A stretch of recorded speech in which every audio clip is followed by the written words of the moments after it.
segundo um estudo publicado na revista Nature, uma revista bastante importante na área científica, os alunos de pós-graduação têm 6 vezes mais chances do que pessoas, no geral, desenvolverem depressão e ansiedade, além de estresse e tudo mais. Pensando nisso, com isso em foco, a saúde mental dos alunos em foco, o Instituto de Biociências desenvolveu um programa chamado Coletivamente, que você conhece um pouco mais no espaço universitário de hoje. A gente está aqui com a coordenadora do programa, a professora Patrícia Fidelis, que vai conversar desse assunto importante hoje em dia na graduação e principalmente na pós, né? Isso. Então vamos lá. Essa questão da saúde mental dos estudantes, ela veio um pouco à tona recentemente, principalmente por causa de depoimentos de alunos, alguns estudos acadêmicos, até casos de suicídio bem sérios, né? Sim. Então, vocês sentiram que havia uma demanda, uma necessidade de agir para melhorar esse quadro na universidade? Sim, Carolina. Primeiramente, eu gostaria de agradecer à TV Câmara de Botucatu pela oportunidade da gente divulgar o nosso trabalho e pela oportunidade de conversar sobre esse tema, né, tão pertinente que é a saúde mental na pós-graduação. Essa demanda, ela existe, né, e a sinalização da necessidade de se discutir saúde mental no ambiente acadêmico, ela chega, né, para a comunidade dos docentes de diferentes formas, né? Nos diferentes colegiados com diferentes níveis de hierarquia. Então, esse assunto surge em conselho de classe, esse assunto surge em conselhos de curso e esse assunto surge nos programas de pós-graduação. Então, nós percebemos essa necessidade de abordar a questão de acolhimento, né, aos alunos, desde quando o Instituto de Biociências, no final de 2015, ele criou uma comissão, que é a CAI, a Comissão de Apoio ao Estudante. Então, essa comissão, ela tem como atributo, né, acolher as demandas dos alunos, desde ordens acadêmicas ou até mesmo demandas psicológicas. É fato que nós não temos um psicólogo contratado no IB, então essa comissão, ela trabalha mais no sentido de fazer os direcionamentos, ela acolhe as demandas de ordem acadêmica, isso são as demandas de ordem acadêmica seguem, né, para as instâncias competentes, as demandas que são referentes à saúde mental, demanda por um psiquiatra, por um psicólogo, a gente faz os encaminhamentos. Nós temos inclusive uma lista de psicólogos amigos do IB que atendem, né, esses alunos com um preço bem mais acessível, então nós temos essa colaboração, ou a gente faz os encaminhamentos via postinho. Então a ideia começa, né, a partir do momento que se cria na instituição um canal de comunicação com o aluno. Isso foi lá em 2015.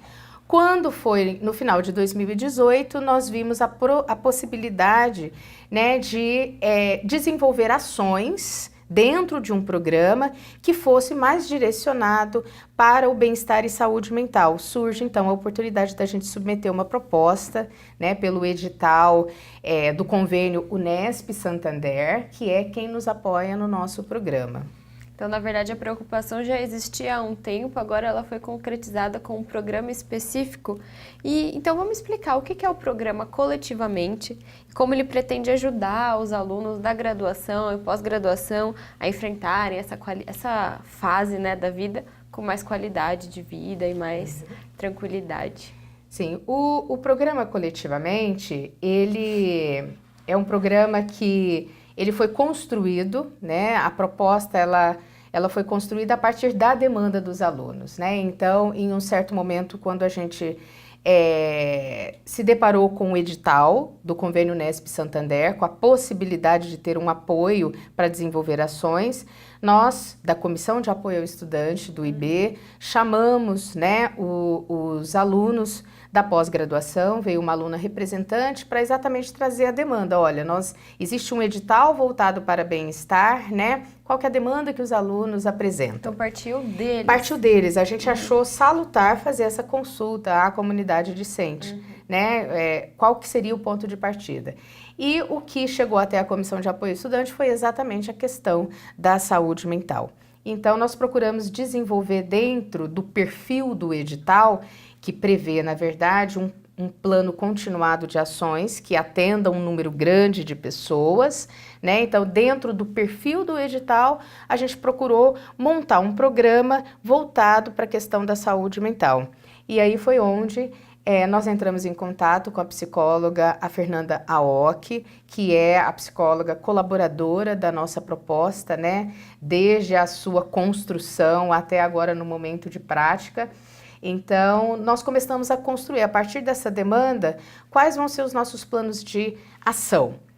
Nós, então, dividimos, né, a atividade desse programa em duas frentes de ação, a gente chama, né? As chamadas dinâmicas de grupo, que normalmente acontecem, né, com a supervisão, a coordenação de um profissional da psicologia, e as oficinas temáticas, que trabalham temas da saúde mental, mas que a gente traz uma outra roupagem. A gente convida profissionais, artistas da dança e do teatro para trabalhar, né, com esses temas. Então, dentre esses temas, o que nós iremos abordar, né? Nós pensamos o seguinte, que os alunos trouxeram a questão, por exemplo, do estresse, do burnout, né, da gestão de tempo, de como é difícil lidar com aspectos da vida pessoal e aspectos da vida acadêmica. Então, tudo isso está sistematizado nesse programa, né, que começou em março e que vai até outubro. Então, nós organizamos 12 atividades, são 8 dinâmicas de grupo com apoio de profissionais da psicologia e 4 oficinas temáticas com os artistas da dança e do teatro, para abordar esses diferentes temas. A gente fez a abertura no dia 11 de março com a Fernanda Aoki, foi na forma de uma palestra, porque era a apresentação do programa, então a gente abriu, inclusive, para alunos da graduação, da pós-graduação e até para funcionários, né, docentes e técnicos administrativos, porque a gente acreditou que essa divulgação é uma forma de que cada categoria pense nas suas demandas e na forma de conversar sobre a questão da saúde mental. Então, essas 12 atividades, elas vão estar divididas de forma que acontecem numa frequência mensal ou até mesmo quinzenal. Então, tem meses que é até quinzenal. Então, a gente, na abertura, nós tivemos a palestra com a Fernanda Aoki, que foi intitulada Profissão com Propósito, porque fazemos o que fazemos. E a partir daí agora a gente vai começar a trabalhar. Agora em abril a gente tem uma dinâmica de grupo com a Marielza Fernandes, é uma psicóloga, pedagoga, dançarina, que vem abordar o tema profissional inteiro, integrando mente e corpo através da dança. E nós vamos ter outros temas. Iremos trabalhar estresse e burnout com a Neide Aoki, uma outra psicóloga colaboradora dessa proposta. A gente vai ter com a Mariana Pavan, que é uma psicóloga bastante voltada para a questão de gestão de tempo.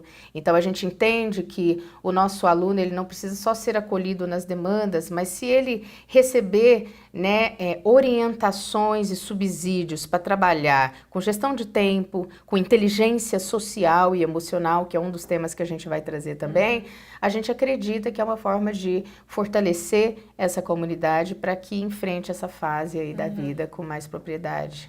E você já falou alguns desses temas que parecem ser mais urgentes, que vieram dos próprios alunos, né? Como que vocês construíram, você falou dessa questão da construção, por que vocês acharam que era importante esses espaços de compartilhamento, né? São dinâmicas em grupo, oficinas que misturam arte, com as psicólogas sempre orientando. Por que vocês chegaram nesse formato? Por que vocês viram que era importante o aluno talvez não se sentir sozinho, né? Sim.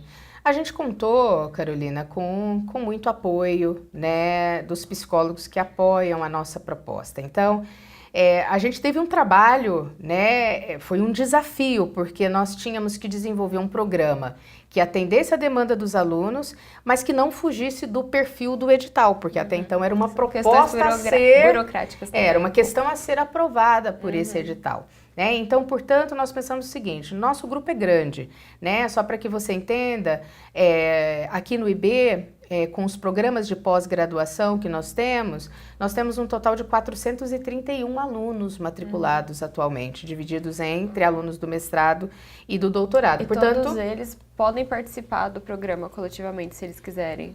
Olha, algumas das atividades, né, por conta da especificidade de como essas dinâmicas acontecem, a gente é obrigado a limitar vagas, por questão de espaço físico, né, por questão da técnica a ser utilizada. Então, por exemplo, vão ter oficinas que são oficinas de dança, a gente precisa limitar um espaço, né, então a gente quer chegar um dia a esse perfil de atender toda a demanda que aparecer. E, inclusive, essa sua pergunta é importante porque nós abrimos, a primeira palestra, ela foi aberta sem limitação ali de inscrições, né? E a gente sentiu que a gente conseguiu atender todos os alunos que procuraram, né? Na segunda atividade agora que nós limitamos a 50 vagas, essas vagas ainda não foram preenchidas. Então, a gente está sentindo que, olha, nós estamos abrindo o espaço e esse espaço está sendo suficiente até o momento, né? Considerando que a gente ainda não está deixando ninguém de fora das atividades, né? Então, a gente pretende atender sempre a demanda o mais perto possível do número de procura, né? Mas a gente trabalha aí com essa limitação.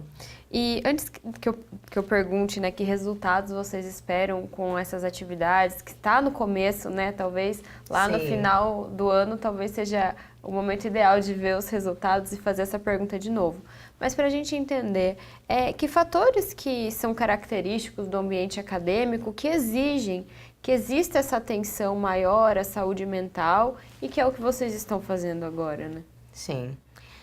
Eu acho, Carolina, essa pergunta ela é muito importante, né? Porque quando a gente fala dos aspectos, né, do cenário acadêmico, a gente tem que entender que a instituição, a universidade está imersa num cenário nacional, né? Então, eu acho que o que chama atenção, né? Por que agora está aparecendo essa demanda, né, tão urgente dentro da universidade? Eu acho que tem muito a ver com um contexto nacional também, né? A gente vem aí agora de um período de recessão, de corte de verbas, né? Só para a gente ter uma forma de equiparar, em 2010 nós tínhamos cerca de 10 bilhões reservados para o Ministério da Ciência e Tecnologia, para ser destinado à pesquisa.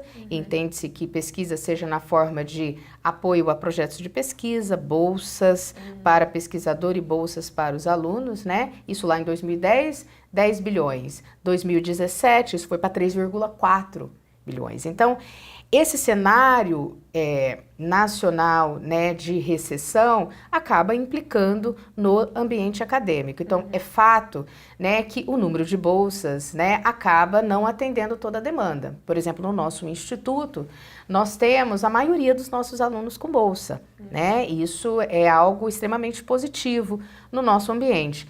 Mas nós temos aí ainda 32% de alunos que não têm bolsa. E são 32% de alunos que não têm bolsa e que não trabalham. E que, portanto, né, não contam com nenhum apoio financeiro, seja institucional ou seja via o emprego. Né? Então, esse é um dado importante. Então, juntando esse cenário nacional, juntando a questão das bolsas, né, agora em número mais reduzido, a gente tem as questões que são inerentes ao ambiente acadêmico, né? E eu fui até recentemente procurar estudos brasileiros que pudessem falar, né, sobre isso. Quais são os agentes estressores na pós-graduação? O que a gente identifica como agente estressor? Primeiro que a gente já começa aqui, os estudos são em número muito pequeno, né? Então, agora trabalhando com a questão... É um fato novo, assim. É um fato novo. A gente tá precisando, inclusive, de diagnóstico para, enfim, se ter um plano de ação efetivo, mediante um bom diagnóstico. Então, começa por aí. Mas, ainda que seja com poucos estudos, o que a gente percebe é o seguinte, o que os alunos acusam, né, e que são inerentes a esse ambiente acadêmico. Existe, né, uma cobrança, que aí é dividida na autocobrança do aluno, mas existe uma cobrança dos programas de pós-graduação, onde existe uma cadeia, né? Cadeia de cobrança. Cadeia de cobrança. Então, as instituições que fomentam, né, a parte de recursos humanos e de pesquisa, cobram os programas de pós-graduação, que por sua vez cobram os docentes que são credenciados nesses programas, que por sua vez, né, caem em cima do aluno em termos de cobrança, né? E tudo bem, a gente entende que isso faz parte, inclusive, da formação do aluno, ele saber lidar com esse nível de cobrança. Acontece que nós estamos naquele momento, né, em que se critica muito a publicação quantitativa, meramente quantitativa, se critica muito números, se pede qualidade, mas ainda se exige o número. Então, nós ainda não conseguimos chegar num consenso do que seria um critério ideal ali de número e qualidade. Isso chega para o pós-graduando. O pós-graduando, ele tem um tempo, quando ele tem bolsa, então ele entende que ele tem aquele tempo para ele, inclusive, ser produtivo, sem a certeza de ser inserido imediatamente no mercado de trabalho. Então, essa questão da cobrança, né, por números, e ok, por qualidade, já é um dos agentes estressores e inclusive indicados, né, nos artigos que eu busquei para me embasar. E perceba, né, que entra um pouco num sistema, né, que eles definem como o termo que eles usam. É um termo muito interessante, eu não vou me lembrar aqui agora, mas é uma cobrança que você faz de uma forma bastante leviana, porque você, na verdade, incentiva, né, um produtivismo, você faz uma cobrança muito grande com os alunos, mas um dos agentes estressores está, inclusive, na relação orientador-aluno, né? Por quê? Porque no meio dessa cadeia produtiva, muitas vezes não existe, né, o tempo adequado na formação de recursos humanos. Entende que nessa formação de recursos humanos é uma relação entre o orientador e o orientando, né? Então, no estudo brasileiro que eu peguei, que foi feito com mais de 2.000 alunos de pós-graduação de diferentes instituições do nosso país, mostra isso, mostra que esse é um dos fatores estressantes apontados pelos alunos, essa relação, né, entre o orientador e o aluno. Claro que a gente tem diferentes variantes disso daí, tem alunos com uma boa relação com o orientador, com tempo suficiente para amadurecer, para discutir resultados, né, e para crescer, mas foi um dos indicadores, né, um dos estressantes apontados. Sim. Então, quando você me pergunta, né, o que existe de intrínseco à universidade que pode contribuir, né, eu acredito que seja o cenário nacional, o cenário acadêmico dentro, né, ele é um subconjunto do nosso cenário nacional e existe sim as questões pessoais também de cada claro, pessoa. E paralelamente existe uma vida social, uma vida pessoal do aluno, né, frente a todas essas cobranças. Sim, e o legal desse projeto, desse programa coletivamente, é que está pensando justamente nesse cenário especificamente, né? Então, como você acha que ele vai ajudar com essas dinâmicas, com esses encontros, esse aluno que está nessa realidade? Olha, nós acreditamos, né, falo em nome da comissão e em conversa com os nossos psicólogos, né, que o compartilhamento nos fortalece, né? Só o fato de você estar vivendo situação semelhante e poder compartilhar isso com os seus pares, isso já fortalece no sentido de inclusive pensar de forma coletiva, de forma conjunta, em propostas para melhoria. Então, nesse sentido, por exemplo, no nosso programa, toda vez, né, que nós fizermos uma atividade, a gente vai passar uma ficha de avaliação para quem participou da atividade, fazer uma crítica, fazer uma avaliação do que ele achou, né, da atividade e inclusive sugerir temas novos, porque a gente entende que é um programa que está na primeira versão, mas que ele vai se perpetuar, né? E as coisas vão mudando. E as coisas vão mudando, porque as demandas podem ser outras, né? Então a gente acredita que a forma de ajudar é acolher, num primeiro momento, é o aluno entender que a instituição enxerga a saúde mental como algo importante. Então, acolher, compartilhar e nesse compartilhamento, né, de vivências, construir soluções, propor soluções para melhoria. E o nosso programa Coletivamente, ele se propõe a ser, inclusive, uma ponte de comunicação entre os alunos e os programas de pós-graduação.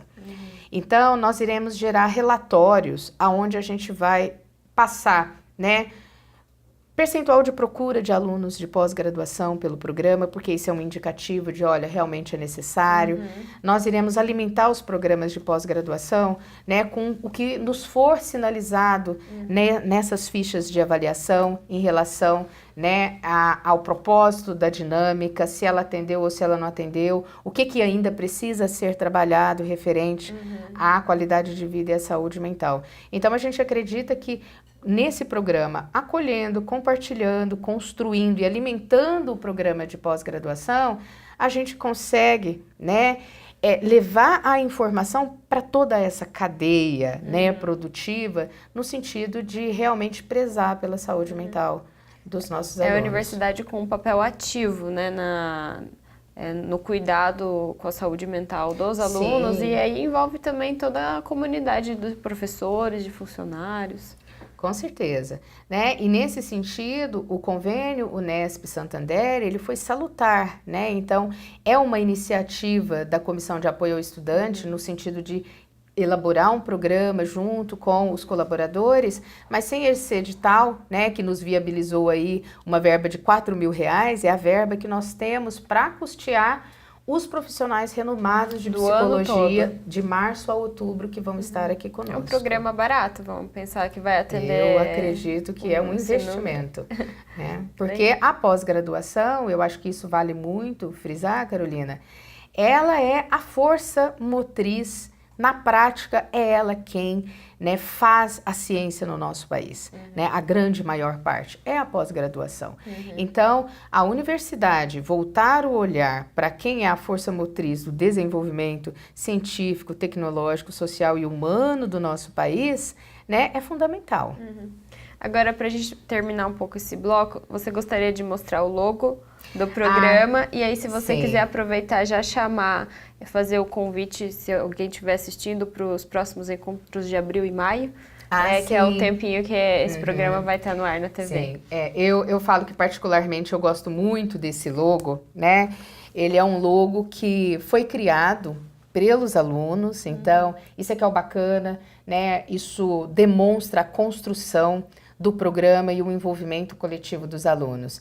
Quem desenvolveu esse logo foi a Amanda Alves, e eu gosto muito porque ele coloca, né, o cérebro no centro, então, portanto, a nossa atenção para a nossa mente, essas mãozinhas ao redor, né, fazendo um círculo, mostrando que a mente é algo, né, que nos exige um cuidado constante, e que esse cuidado, ele é também transformador, né? Então, aqui para quem olha para o cérebro e identifica que os hemisférios cerebrais, propositalmente um está em preto e branco, o outro está em colorido, exatamente para denotar, né, essa capacidade de transformação. E essa é a proposta, né, do nosso programa, né? Surtir uma transformação íntima, interna dos alunos, né, e da nossa universidade com relação à questão. Eu aproveito aqui para divulgar, nós temos uma página no Facebook, é a página Coletivamente,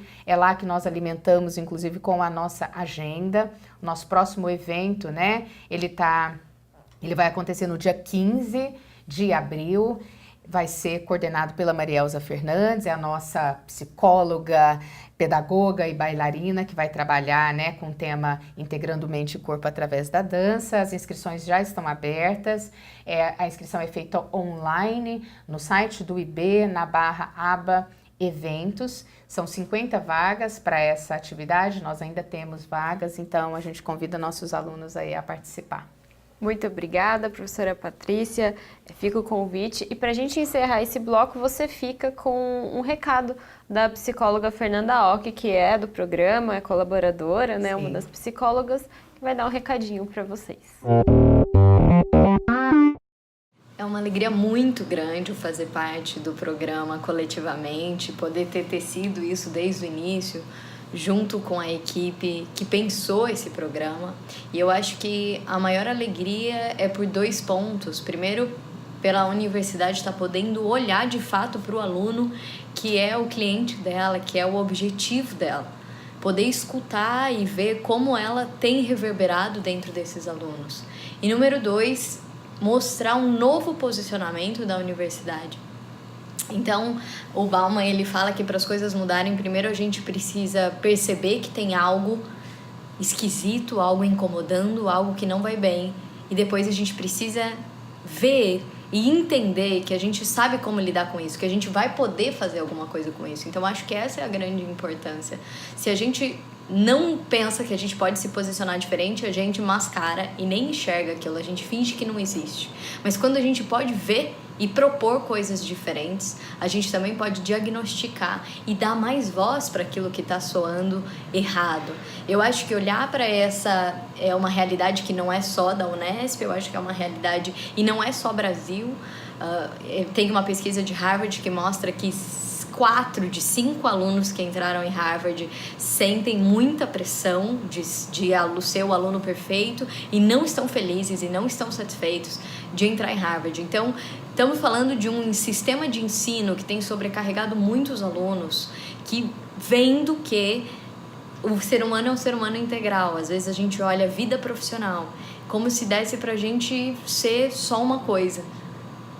A gente não pode ser uma pessoa inteira com todos os nossos aspectos e tudo aquilo que a gente carrega. Então, eu quero muito chegar lá, eu quero muito entrar, é o sonho da universidade. E quando eu chego lá, eu não tenho bagagem, eu não tenho estrutura mental, psicológica e de apoio muitas vezes social para que eu possa suportar todas essas demandas. Então, eu acho que a universidade brasileira, ela sempre foi um exemplo em sistema de conteúdo, de ensino. A gente tem uma universidade séria que prepara as pessoas intelectualmente, mas eu acho que o que a gente tem podido ver, que sucesso não é apenas uma resposta de um intelectual preparado. Ao contrário, hoje as empresas, elas estão focadas em pessoas não que tenham um elevado QI, mas pessoas que têm um elevado QR, que a gente chama que é coeficiente de resiliência, que é a nossa capacidade de lidar com aquilo que não deu certo, a nossa capacidade de ver o que deu errado e poder criar algo novo com isso.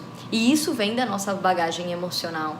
Então, o programa Coletivamente, que olha para o ser humano integral e pode entender e dar ferramentas para que ele se torne um profissional inteiro, muda tudo. Eu não estou aqui falando só textos sem ensinar a pessoa a capacidade de ler e de aplicar esses textos. Então, o número de analfabetos funcionais no Brasil é gigante. E o que isso mostra? Que a gente só está preocupado em cumprir a cartilha e não em que ela tenha um uso de fato possível e favorável a mim. Não adianta eu saber ler se eu não sei aplicar, nem compreender o que está ali. Só juntar as palavras não vai fazer de fato que eu seja uma pessoa que entenda de leitura, que aumente a minha cultura e que eu use essa informação ao meu favor. Não, eu nem sei como usar e aplicar isso. Então, o estresse muito grande dentro da universidade, de um mundo adulto que exige uma demanda muito grande e capenga, sem a gente poder olhar para o nosso geral, para tudo que a gente é, e poder usufruir isso da nossa melhor forma. Então, acho que se a gente pensar Harvard, que é um modelo de universidade, tá com uma grande demanda de estudo sobre felicidade, falando que felicidade não é resultado de sucesso, mas preditor de sucesso. Quando a gente é mais feliz, a gente pode, então, ter um sucesso maior. É um dos fatores que vai ajudar a gente a ter sucesso e não o contrário. Se a gente fica colocando sempre lá, nunca se chega lá. Mas, Fernanda, esse é um movimento só de agora?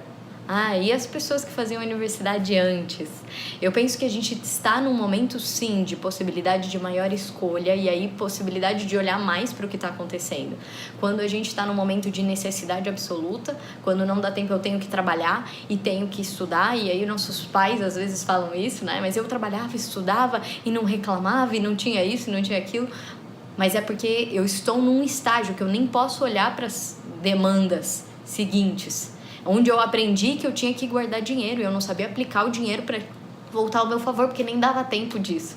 Então, quando a gente chega num estágio, graças sim às gerações anteriores que promoveram a gente estar num estágio de maior evolução, a gente precisa olhar para o ser humano integral que está adoecendo sim, e adoecendo psiquicamente. A gente está com alunos depressivos, a gente tem morte nas universidades, a gente tem uma preocupação, e aí a Unesp sendo pioneira nesse aspecto com o coletivamente, com essa ideia de que a mente, e olhar para a mente de uma forma coletiva e cuidar da mente como um todo, isso ser uma preocupação da universidade, isso é um salto gigantesco, onde eu entendo não ter mais analfabetos funcionais na vida, onde eu entendo preparar profissionalmente um ser humano integral, que vai poder usar tudo isso a favor dele, não contra ele.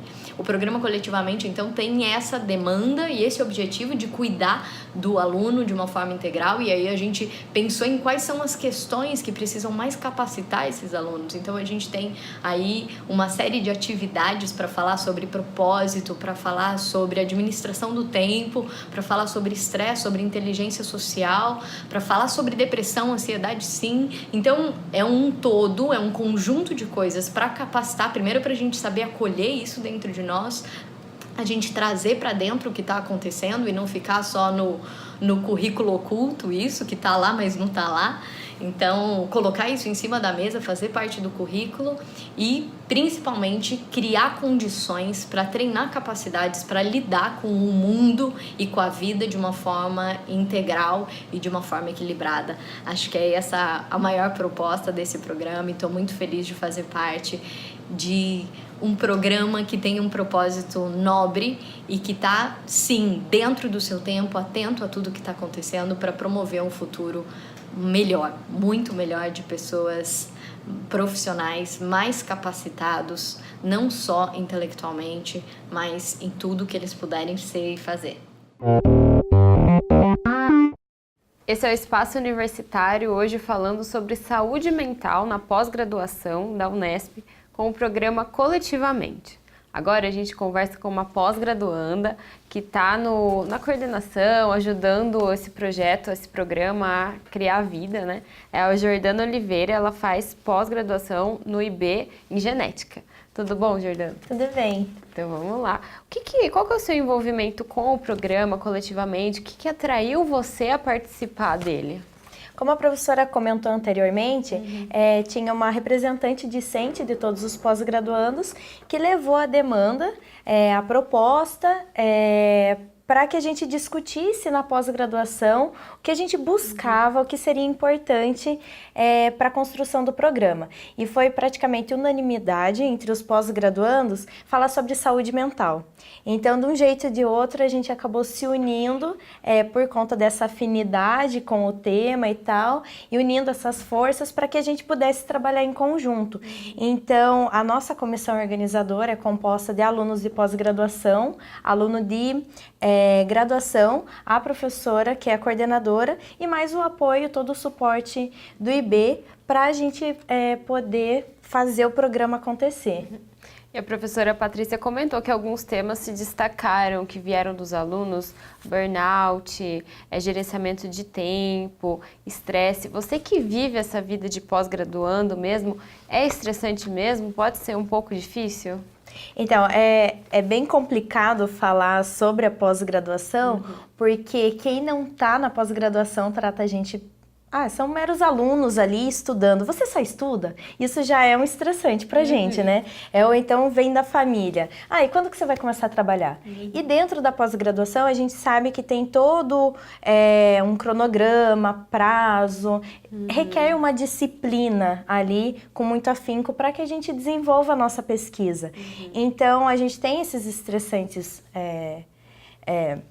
externos e também dentro da pós-graduação a própria cobrança desses prazos, até às vezes um ambiente de uma competitividade pesada que vai acabar não acolhendo o pós-graduando, acaba sendo bem estressante. Uma outra questão também já que requer toda uma disciplina para que a gente cumpra os prazos e dê conta dos nossos projetos, os nossos objetivos, a pós-graduação, a pesquisa, demanda também muita inspiração. Então, você tem que praticamente ter um quebra-cabeça ali com todas aquelas peças e você tem que contar uma história ao final do seu projeto. E às vezes essa inspiração demora para chegar. Então tem um dia que rende, um dia que não rende. Exatamente. E a cobrança tá ali. Então você respeitar o seu tempo, respeitar o seu perfil, respeitar às vezes essas lacunas de ideias, de inspiração, acaba sendo muito difícil pra gente. E aí que mora o principal problema, eu acho, que você poder se respeitar para, não, agora então eu vou dar essa pausa, vou procurar gerir meu tempo de uma outra forma e tal, para recomeçar. E também esse medo do fracasso, ai meu Deus, eu não estou rendendo nesse momento, o que que eu faço? Acaba sendo bem estressante, bem difícil. Então são todos esses fatores, assim. E antes de você ter a oportunidade de conversar com os alunos, ouvi-los e levar essas demandas, surgiu o projeto, como que você cuidava dessa parte da saúde mental e conciliava também com essa produtividade que é exigida? Eu gostaria até de compartilhar um pouquinho da história, assim, do começo da minha pós-graduação, que eu acredito que seja a realidade de muitos dos alunos. Então, a gente... Depois de formado, você entra na pós-graduação, você já enxerga que é o seu trabalho. A gente não está efetivamente no mercado, mas é seu trabalho. E com isso você se afasta da família, vai morar em outra cidade e tal. E tem todo o contexto que eu comentei anteriormente, dos prazos, de você saber como que você vai gerir o seu tempo, de você respeitar o seu perfil. Então acaba sendo... você acaba se desestimulando ao longo do processo. E isso eu percebi que aconteceu comigo durante o mestrado. Você ficar sentado todo dia ali no mesmo lugar, no seu laboratório, muitas vezes sem contato, sem conversar com outros pós-graduandos, porque você está focado na sua pesquisa, acaba sendo muito estressante. No fim do dia, você não sente mais vontade de fazer nada, você fica num ambiente que é complicado. Então eu fui procurar fazer atividade física, foi o que me ajudou muito, porque eu sabia que ao longo do meu dia eu teria um momento para descarregar.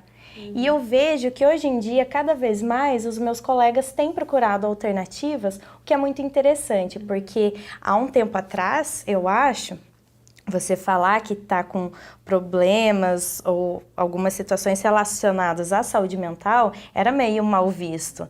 Às vezes como uma frescura, uma desculpa, porque era importante a dor física, um preconceito. Porque eu acho que é importante a dor física, que você está sentindo mesmo. Mas às vezes... o que está passando ali na sua mente está refletindo muito no seu corpo, na eficiência do seu trabalho. E eu fico muito feliz que eu vejo que cada vez mais, mesmo que os números não estão favoráveis, porque a gente vê muitos casos de depressão, de estresse, mas os alunos estão ficando mais ligados a essas questões e procurando ajuda. Então, eu tenho vários colegas que falam, eu preciso procurar uma terapia, ou então eu estou fazendo terapia. É minha prioridade esse horarinho que eu tenho, aquele momento que eu vou lá procurar me entender. Justamente por conta dos fatores que eu comentei anteriormente, que é você respeitar o seu processo ali, o seu perfil. Às vezes, o que está servindo para um colega não vai servir para o seu. E até a gente trocar essas informações, poder aprender um com o outro, né? Sim. E para você e também para os seus colegas, para a pós-graduação no geral, como que você acha que o programa coletivamente pode ajudar a enfrentar todos essas questões e fortalecer também essa questão do compartilhamento, enfim, como que pode vir a ajudar vocês que estão vivendo isso? Inicialmente, quando a gente conversou com os outros representantes de pós-graduação, a gente idealizava um acompanhamento bem personalizado ali. A gente queria ter um terapeuta ali para cada um, para a gente poder conversar. Infelizmente, o nosso programa tem as suas limitações, mas eu acho que a preciosidade do nosso programa é é abrir portas para que aconteçam essas discussões. Então, muitas vezes, você ir numa atividade, numa palestra, já dá aquele start. Olha onde que eu posso buscar melhorar. É um apoio. É um apoio. Então, é uma base, esse suporte que está sendo bem interessante para a gente poder seguir em frente e buscar cada vez melhorar e prestar atenção na nossa saúde mental. Também atender, ter um zelo pela nossa saúde mental. Uma outra questão também é que, à medida do possível, o programa coletivamente disponibiliza, além da nossa agenda de atividades, link dos vídeos dos nossos palestrantes e tal, até mesmo o nome dos palestrantes, que vai permitir que a gente estenda o programa, o objetivo do programa, para pessoas que não puderam comparecer, às vezes alunos de outras instituições, ou não puderam estar no momento da atividade. Então, eu acho que é interessante a gente poder, essa oportunidade de criar uma rede e a gente continuar depois que o programa acabar, depois que encerrar as atividades, a gente continuar com o mesmo objetivo. Sim. E você participou do lançamento do programa? Como que foi essa primeira palestra? Já deu para sentir como vai ser até o final do ano? Na primeira palestra, eu achei que foi muito interessante. Como a professora comentou, a gente pôde ouvir mais sobre por que fazemos o que fazemos. Então, ao longo da pós-graduação, como foi comentado, pode Às vezes acontecer você desanima. isso, pode acontecer um desestímulo e a gente esquece do propósito, do porquê que a gente chegou até aqui. Então, eu gostei muito da primeira palestra, da primeira atividade, porque fez a gente relembrar e até refletir um pouco, por que eu cheguei até aqui? E onde eu quero chegar com o que eu cheguei até aqui? Então, isso foi muito interessante, a gente ter essa pausa, ter esse momento de reflexão, para a gente continuar em frente e também não esquecer do que fez a gente entrar numa pós-graduação, do nosso objetivo. Eu até, durante a palestra, a Fernanda Ock falava, tinha algumas frases, assim, eu procurava digitar rapidinho para não esquecer. E que sirva para frente, para quando eu tiver esses momentos de desestímulo, a gente recordar. Tá lá guardado. Tá lá guardado. Então, acho que isso é bem positivo. Sim. Essa foi a primeira palestra, vão ter encontros, são 12, se eu não me engano, como a professora falou, até outubro. Você acredita que até lá vai mudar um pouquinho o ambiente, ou vai mudar um pouquinho a mentalidade, como que os alunos enxergam a pós-graduação, esse período? Eu acho que, como a gente comentou, é muito interessante essa troca de conhecimento e de experiências com os outros alunos. Por exemplo, na primeira palestra, depois que a gente saiu da atividade, a gente foi tomar um café com os colegas. Então, dali a gente já pode abrir um espaço, depois que a atividade aconteceu, para a gente contar as experiências ali de cada um e trocar informações. Ah, mas eu vi que pode também ter isso, ou ser aquilo, aquele outro. Então, eu acho que ter esse momento que a gente possa se reunir para se conhecer dentro da pós-graduação, que não seja um evento científico, que não seja um evento com prazo profissional, né? Mas um ambiente mais descontraído, é muito legal. E a gente procurar se acolher também. Não ficar dentro do laboratório, só ali cumprindo o prazo, mas a gente perceber que outros pós-graduandos também podem ter os mesmos problemas nossos e a gente procurar se ajudar. Até, possivelmente, não só olhar para dentro de nós mesmos, mas perceber o colega, né? Perceber, olha, tô percebendo que ele tá meio quieto ou alguma coisa assim. E estabelecer esse ambiente mais amigável da pós-graduação, que a gente tá junto, tá todo mundo no mesmo barco. Um vai mudando e vai influenciando os outros. Isso. Legal. Você gostaria de deixar para a gente terminar um recado? Vai que tem algum pós-graduando, seja aqui de Botucatu, seja de outro lugar, assistindo, justamente talvez nesse sentido, né, do acolhimento, de olhar para o outro e também, se quiser alguém conhecer esses eventos que já foram divulgados pela professora do Coletivamente, se inscrever. Então, para a gente terminar com um convite. Então, para você, pós-graduando que está nos assistindo, não deixe de acompanhar o programa Coletivamente. Até gostaria de comentar sobre como que foi a construção do nome do nosso programa. Então, a gente pode ver que é de uma forma coletiva que a gente vai cuidar da nossa mente. Então, para conversar com vocês, para mostrar para vocês que não estamos sozinhos. E a gente pode sim, sem problema algum, procurar ajuda profissional, procurar até uma atividade que possa nos ajudar, como por exemplo, durante o programa a gente vai ter oficinas de teatro, de dança. Então são alternativas que podem auxiliar no cuidado da nossa mente. Então não deixe de nos acompanhar via Facebook e também quem não puder estar presente, a gente vai disponibilizar algum material e que a gente esteja todos juntos e possa divulgar a ideia do programa coletivamente. Legal, sempre no coletivo, né? Sempre no coletivo. Muito obrigada, Jordana. Esse foi o Espaço Universitário falando de saúde mental na universidade e esse programa que está começando aqui no IB, mas parece que vai ter uma vida longa aí, o programa Coletivamente. Eu fico por aqui, o programa Espaço Universitário fica pelo menos por um mês na nossa programação e você também o encontra no YouTube. Obrigada e até a próxima!